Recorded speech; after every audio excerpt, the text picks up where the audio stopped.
for joining us today. Now, you are a businessman from southern Indiana, and I do believe your companies fall within that parameter of having more than 100 employees. So this mandate really applies to you and your company. So what's your reaction first as a business owner and also as a senator representing Indiana?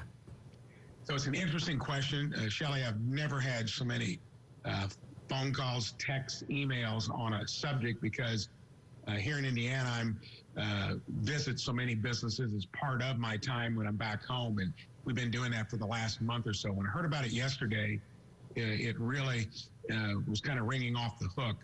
Most businesses that I've visited, including mine here, which I'm no longer CEO, my 4 kids and 3 of my 4 kids and a good young executive team run it, we've had safety for our employees and our customers in mind from day one. And businesses have had the most self-interest to try to keep their workplace safe. You add the mandate at a federal level like this, when you're not going to get any marginal benefits from it, I think it's going to be just kind of salt in the wound when many businesses are just getting back on their feet for some of the other reasons, like the extended unemployment benefits that we're keeping many from not being able to fill jobs. So this health crisis is real. Anybody that doesn't get a vaccination, that doesn't have a good reason not to, is part of the problem. Will a federal mandate remedy that? I don't think so. I think you're going to find resistance. I think every federal politician that's a Republican, our state legislators, our governor, has basically said the same thing.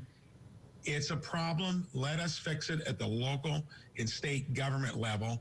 We don't need the feds telling us what to do.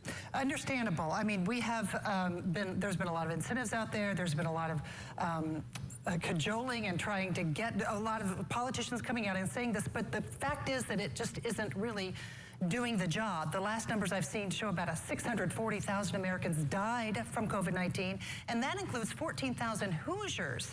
You talk about the federal overreach that you're referring to, but some argue those numbers, 640,000 dead, justify the federal government getting involved. So if not a mandate, what? I think it's going to be an interesting kind of argument in the sense that the federal government, my observation being there a little over 2.5 years, generally does not knock things out of the park to begin with. It comes with high administrative costs. Again, I don't want to diminish the importance of what we're all trying to accomplish, but you ought to look at where you're having issues there. Most businesses weren't the place where transmission has been occurring. It's probably been in now many young people through schools, and we know that's an issue. And I still would like that authority to be levied at the local level, not coming from the federal government. And yes, it's going to be a bigger issue as well, Shelley, is what does this mean down the road on other cases, whether they're healthcare or otherwise, when you're trying to arrive at a solution, you want a heavy-handed approach from the federal level. I think it'll be an argument that we don't get through now. I just disagree with it. I think from the governor down to local and county governments, school boards, that's where the real decisions need to be made. All right. Senator Mike Braun, thank you so much for taking the time today to talk with us. We appreciate your time and insight. Thank you. Thank you.